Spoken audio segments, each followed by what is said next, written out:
비정한 총독, 비정한 총독입니다. 오늘 본문 말씀은 마태복음 27장 21절입니다. 제가 읽어드리겠습니다. 마태복음 27장 21절이에요. 총독이 대답하여 가로되 둘 중에 누구를 너희에게 놓아주기를 원하느냐? 가로되 바라바로소이다. 22절 빌라도가 가로되 그러면 그리스도라 하는 예수를 내가 어떻게 하랴? 너희가 다 가로되 십자가에 못 박혀야 하겠나이다. 아멘. 오늘 이 말씀 가지고 진리를 증거하겠습니다. 아멘. 정치하시는 분들은 정치적인 그 야욕 때문에 양심을 쓰지 못하고 아주 비굴하게 상대방을 비방하는 것을 많이 본 적이 많아요. 여기 빌라도라는 그 사람이 죄 없는 예수님을 죽일 때에도 똑같았어요. 사람들이 예수님을 십자가에 못 박으시오 이렇게 외쳐대니까 유대인들이 그 여론을 거스르지 않으려고 거스르면 그 여론을 거스르면 자기가 유대나라 총독으로서 자기가 유대나라를 통치하는데 이게 정치적으로 좀 불리하단 말이에요. 그러니까 여론이 잠잠하고 조용해야지. 마치 우리나라가 그 촛불 옛날에 몇 년 전에 촛불 시위한 것처럼 그게 이와 같은 아주 현상이에요. 그러나 잘못한 거예요. 이거는 빌라도가 잘못한 것이라고요. 빌라도가 재판관이잖아요. 빌라도가 재판관인데 그 재판관으로서 죄가 없으면은 당연히 죄가 없다고 하고 석방을 해야 이거 옳은 거 아닙니까? 죄가 없잖아요. 예수님은. 그러니까 석방을 해야지 이거 옳은 거라고요. 가장 중요한 것은 언제나 법에 따라서 공정하게 이게 재판을 해야 돼요. 공정하게 법에 따라서 재판을 해야 된다고요. 그것이 재판관의 도리이고 정치적인 그 상식이에요. 그런데 빌라도는 그 유대인들이 환심을 사야 유대인들이 비율을 맞춰서 그들이 환심을 사야 자기가 총독 노릇을 편안하게 잘할 것 같으니까 그 정치적 야욕 그것 때문에 양심을 올바로 쓰지 못하고 비굴하게 유대인을 어떻게 해서든지 타협을 좀 해서 어떻게 좀 해보려고 그래요. 빌라도는 원래 예수님을 죽일 마음은 본래는 없었어요. 왜냐하면 예수님이 죄가 없다는 것을 빌라도는 알았기 때문에 빌라도는 원래 본래의 마음이 예수님을 처음부터는 죽일 그런 마음이 전혀 없었어요.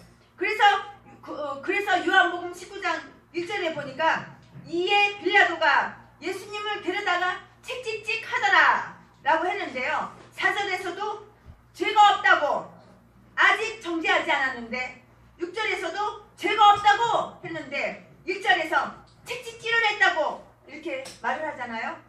이것 자체가 바로 불법이라고요. 재판이가 잘못하는 거라고요. 그런데 왜 책찍질을 했느냐? 하도 유대인들이 예수님을 죽이라고 외쳐대니까 몽땅 때려서 이렇게 하면 유대인들이 동정하고 예수님을 아주 그냥 몽땅 그냥 잔인하게 때려서 이렇게 하면은 유대인들이 예수님을 동정하고 그만하면 됐다고 그만 때리라고 그리고 석방할 수 있지 않겠는가 이런 생각을 빌라도가 했다고요. 그런 생각을 하고 죄도 없는 예수님을 그냥 채찍질한 거예요. 그 말은 마태복음 27장 20절에 바로 있어요.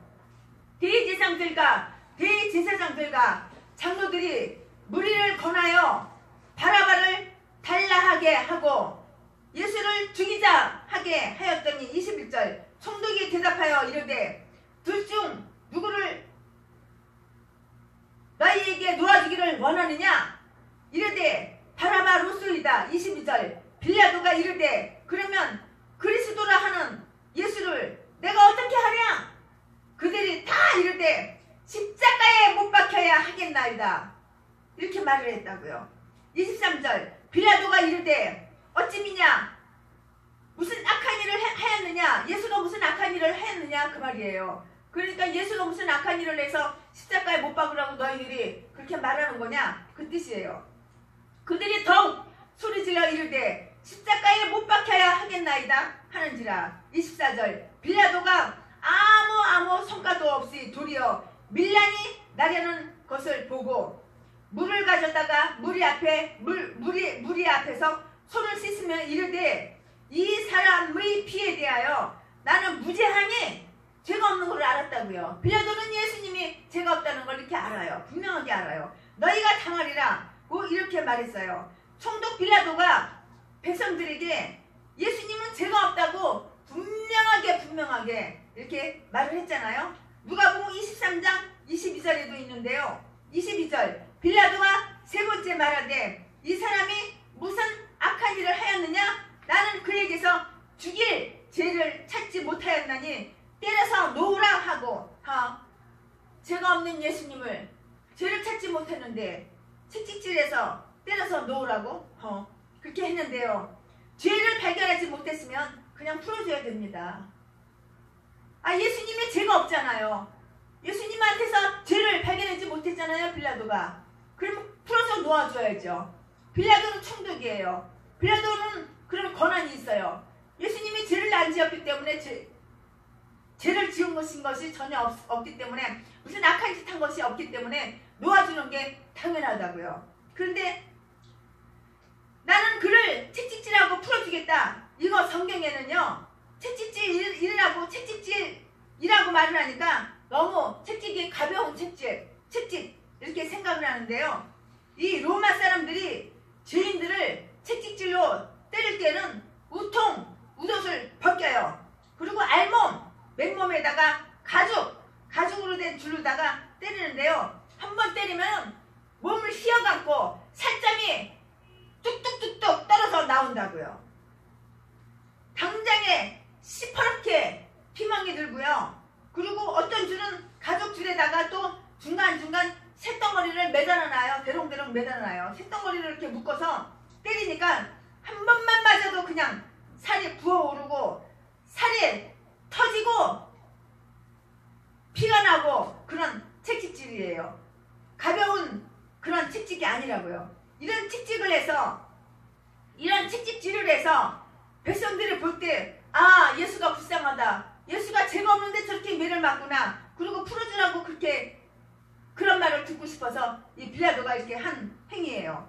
예수가 저렇게 우리에게 이적을 행해서 먹여주기도 하고 예수님이 우리를 먹여주기도 하고 예수님이 우리를 뭉디병을 고쳐주기도 하고 그런 분이 저렇게 많이 매를 맞았다. 채찍질로 많이 맞았다. 그리고 풀어줘도 되겠다 하는 그러한 동정심을 유발해서 풀어줄까 하고 빌라도가 그런 짓을 했다고요.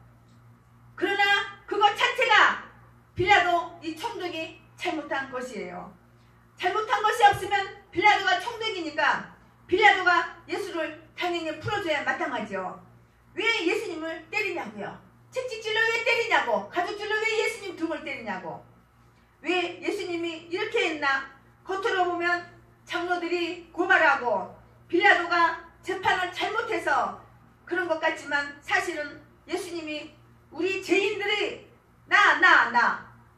여러분 우리 죄인들이 죄를 대신 짊어지고 속죄양이 되셨기 때문에 우리가 맞아야 할 그 채찍 예수님이 대신 맞으신 겁니다. 그게 이사야서 53장 5절에 있잖아요. 이사야서 53장 5절에 보니까 그가 찔린 것은 우리의 허물 때문이요 그가 상함은 우리의 죄악 때문이라. 그가 징계를 받음으로 우리는 평화를 누리고 그가 채찍에 맞음으로 우리는 나음을 받았도다. 6절 우리는 다 양같아서 그를 행하여 각기 제 길로 갔거늘 여호와께서는 우리 모두의 죄악을 그에게 담당시키셨도다. 예수님이 채찍 맞은 것은 우리를 고쳐주려고요. 내가 맞아야 할 채찍, 여러분이 맞아야 할 그 채찍질, 그걸 예수님이 대신 맞아주신 것입니다. 아니 죄 없는 예수님이 왜 매를 맞냐고요. 예수님이 우리 죄를 사랑으로 지금 재판을 받으시니까 우리가 내가 너가 우리가 맞아야 할 그 책직을 예수님이 대신 나 대신 맞으신 것입니다. 그런데 이사야서 53장에는 예수님이 책직에 맞음으로 우리가 나음을 얻고 고침을 받는다 그렇게 써 있어요. 그게 무슨 말인가요? 예수님이 책직에 맞았는데 우리가 나음을 얻고 고침을 얻는다. 내가 죄를 범하면 책직에 맞아야 마땅해요. 그렇지 않겠습니까 여러분? 내가 잘못했는데 내가 죄를 졌는데 내가 책직을 맞는 거 그거 당연한 거예요. 우리도 우리 자녀들이 잘못하면 책직을 때리잖아요. 회초리 왜 이런 짓을 했느냐고 회초리를 내 자녀한테 때린다고요. 그럼 그 맞는 놈이 뭐라고 그래요? 아빠 다시는 안 그럴게요. 아빠 다시는 않겠어요. 절대로 안 하겠어요. 그리고 빌고 정말로 아프게 아주 충격적으로 강하게 세게 맞으면은 절대로 그 똑같은 짓을 안 해요. 가령 아이가 철 모르고 아이가 학교에서 아니면은 집에 와서 거짓말을 했든지 아니면은 엄마 지갑에서 찬장에 돈 훔쳐놓은 거 훔쳐갔든지 그걸 그냥 내버려 두면은 계속해서 그런 죄를 범하는 것이고요. 부모가 아주 따끔하게 혼쭐을 내서 매를 아주 강하게 때려 놓으면은 그게 일평생 자극이 되어가지고 아이고 이거 거짓말을 했다가는 작살나게 얻어맞는구나. 아이고 이거 엄마 지갑에서 아빠 주머니에서 돈 훔쳐갔다간 이거 찬장에 있는 돈 훔쳐갔다간 이거 엄마가 숨겨놓은 돈 이거 훔쳐갔다가는 직살나게 얻어맞는구나 하고 두 번 다시 안 해요. 근데 그거를 그냥 놔두면은 나중에 중학교 고등학교 가서 군대를 제대하고 심지어는 신학을 졸업하고 목사가 되어도 그 개같은 벌을 못 고치고 남의 집 신방 안내하고 도둑질을 한다고. 그러니까 어린 시절에 따끔하게 매를 때려서라도 그걸 고쳐야 된다고요.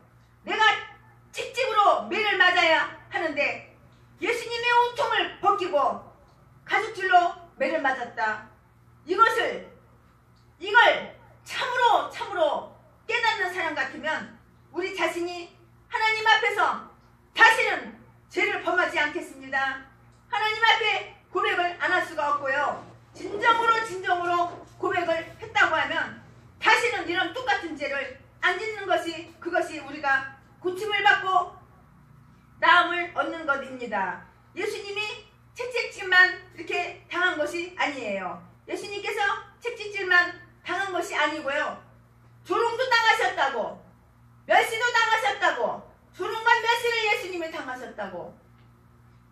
요한복음 19장 2절에 보면 군인들이 가시나무로 간을 엮어서 예수님의 머리에 꽉 찔러서 씌우고 자색옷을 입히고 3절 앞에 가서 이르되 유대인의 왕이여 평안할지어다 하며 손으로 때리더라. 예수님 어디를 손으로 때렸나요? 뺨때기를 때렸다고. 예수님의 얼굴, 예수님의 뺨때기를 손으로 때렸다고. 예수님의 뺨을 때렸다고요. 예수님을 왕이라고 했다고 고발을 하니, 예수님을 왕이라고 했다고 누가 고발을 하니까 그것을 조롱하느라고 왕은 금으로 된 면류관을 써야 하는데요. 조롱하려니까 가시로 모자처럼 면류관을 만들어서 이마에다가 팍 써준 거예요. 가시가 깊숙하게 예수님 이마에 박혀서 피가 쫙 흘러요. 이거 얼마나 아프겠어요. 얼굴에 피가 낭자한 거예요. 우리가 이런 예수님을 영의 눈으로 바라봐야 합니다. 죄 없는 예수님이 내 죄 때문에, 우리 죄 때문에, 여러분 죄 때문에 내가 이런 조롱과 멸시를 받아야 되고, 그런 조롱을 내가 받아야 되는데 나는 안 받고 나 대신, 우리 대신, 여러분 대신 예수님이 대신 받았다고요. 자신에도 죄를 지우려고 하면 예수님의 십자가 이 사건이 생각나서 죄를 멈춘 적이 참 여러 번 많이 있어요. 우리 죄짓지 맙시다. 양심을 깨끗하게 하고 삽시다. 거룩하게 삽시다. 아멘.